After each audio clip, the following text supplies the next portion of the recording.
Mister Ratan Tata Indian business जगत में एक ब्रांड, एक पहचान बन चुके हैं। मिस्टर रतन टाटा का जन्म 1937 में सूरत शहर में सर नवल टाटा के घर में हुआ था। उनकी स्कूल की पढ़ाई शिमला में एक स्कूल में हुई। उसके बाद कॉर्नेल यूनिवर्सिटी से बैचलर ऑफ आर्किटेक्चर और हार्वर्ड बिजनेस स्कूल से मैनेजमेंट में डिप्लोमा किया, जिसे आप उनके कॉलेज की अंतिम डिग्री कह सकते हैं, पर यह इनके डिग्रियों के खजाने की शुरुआत थी। उसके बाद आज तक उनको 15 से ज्यादा मानद डॉक्टरेट की डिग्रियां मिल चुकी हैं, जिनमें प्रमुख हैं doctor of law university of Cambridge द्वारा दिया गया, कार्नेगी मेलन यूनिवर्सिटी द्वारा दिया गया doctor of business practice, Singapore management university द्वारा दिया गया doctor of business, IIT Mumbai, Madras और खड़गपुर द्वारा दिया गया डॉक्टर ऑफ साइंस। इसके अलावा ओहायो स्टेट यूनिवर्सिटी द्वारा दिया गया डॉक्टर ऑफ बिजनेस एडमिनिस्ट्रेशन। इसके अलावा कई देशों की सरकारों द्वारा इन्हें अलग अलग पुरस्कारों से सम्मानित किया गया है, जिनमें भारत सरकार द्वारा दिया गया पद्म भूषण और पद्म विभूषण शामिल है।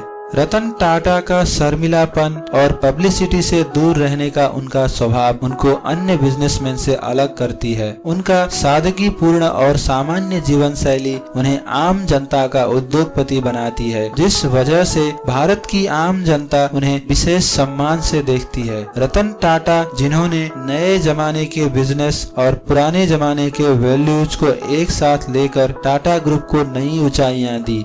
इन्होंने अपने करियर की शुरुआत टाटा ग्रुप में 1961 में शॉप फ्लोर से प्रारंभ किया था और उसके बाद नेल्को और इम्प्रेस मिल होते हुए 1991 में ग्रुप के चेयरमैन तक का सफर तय किया। इसी वर्ष टाटा ग्रुप के पूर्व चेयरमैन JRD टाटा ने रतन टाटा को ग्रुप का चेयरमैन चुना। इन्होंने टाटा ग्रुप में जब अपना पद संभाला, ग्रुप के अंदर कुछ लीडर जो दशकों से ग्रुप में थे, उन्होंने इनका विरोध किया। उनमें से कुछ को हटाया गया और कुछ 70 की उम्र पूरा होने से ग्रुप से बाहर हो गए। उसके बाद उन्होंने ग्रुप की कंपनियों की मरम्मत शुरू कर दी, जिसके लिए इन्होंने युवाओं को मैनेजमेंट में लाया और उन्हें नई और महत्वपूर्ण जिम्मेदारियां दी। कुछ कंपनियों में विस्तार किया और कुछ बिजनेस से बाहर निकले। इन्होंने ग्रुप के बिजनेस को सेंट्रलाइज्ड किया और सभी जगह जिम्मेदारियां तय की। इन्होंने टाटा ग्रुप को एक भारतीय कंपनी से ग्लोबल कंपनी बनाया।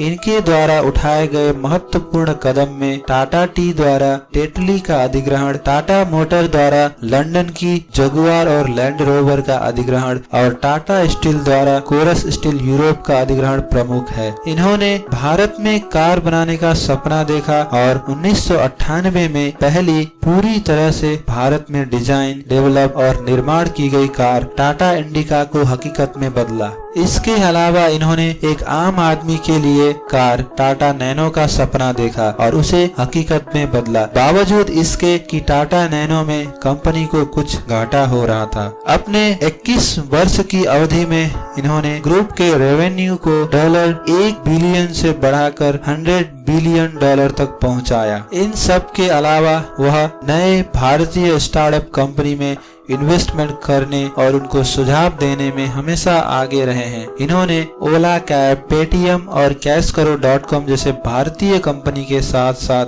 चाइना की कंपनी Xiaomi में भी इन्वेस्टमेंट किया हुआ है। कहते हैं बिजनेसमैन का मुख्य उद्देश्य प्रॉफिट होता है। इंग्लिश में कहते हैं profit is the bottom line of business, लेकिन टाटा ग्रुप में ऐसा नहीं है। यहाँ पे प्रॉफिट के साथ साथ ऑनेस्टी, ईमानदारी और सोशल वैल्यूज के साथ साथ सोशल सर्विस को भी तवज्जो दी जाती है।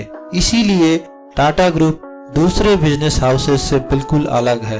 वैसे ही इसके चेयरमैन भी बिल्कुल अलग हैं दूसरे बिजनेसमैन से। कहते हैं अगर जीवन में असफलता न हो तो हम सफलता का महत्व भूल जाते हैं। ऐसा नहीं है कि रतन टाटा को कभी असफलता न मिली हो। नेल्को कंपनी कंज्यूमर गुड्स बनाया करती थी। ये उस वक्त की बात है जब कंपनी घाटे में चल रही थी और कंपनी का जिम्मेदारी मिस्टर रतन टाटा को दी गई। इन्होंने उस कंपनी को घाटे से उबार कर प्रॉफिट में लाया, लेकिन तब तक वक्त ने साथ नहीं दिया और देश में इमरजेंसी लगा दी गई। उस वजह से कंज्यूमर गुड्स की डिमांड बहुत कम हो गई और वह कंपनी पूरी तरीके से घाटे में चली गई और रतन टाटा का मेहनत पूरी तरह बेकार हो गया। लेकिन इससे इन्होंने हार नहीं माना।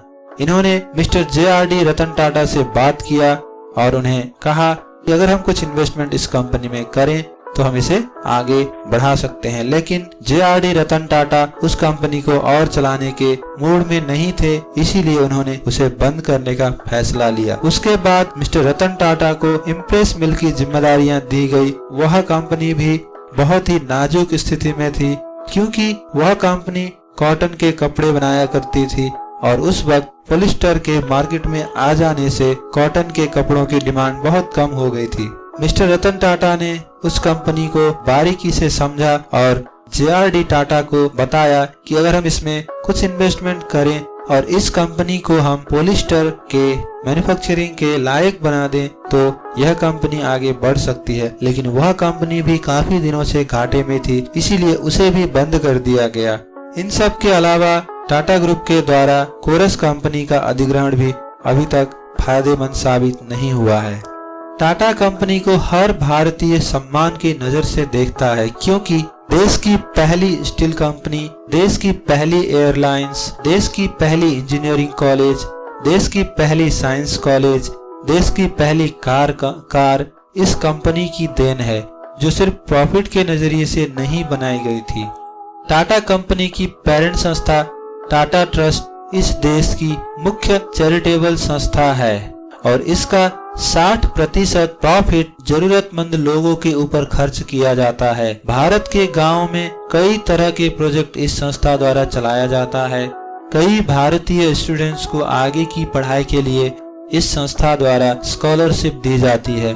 कुल मिलाकर यह संस्था देश के आम आदमी के लिए बहुत कुछ करती है। देश के कई मुख्य संस्थान जो टाटा ट्रस्ट द्वारा स्थापित किए गए थे, उनमें से प्रमुख है Tata institute of social science, Tata memorial hospital, Tata institute of fundamental research, national centre for performing arts, Indian institute of science. मैं आशा करता हूँ आप सबको यह वीडियो पसंद आएगा और यह आपको इंस्पायर करेगा। इसी तरह की और वीडियो देखने के लिए हमें सब्सक्राइब करना मत भूलिएगा। धन्यवाद।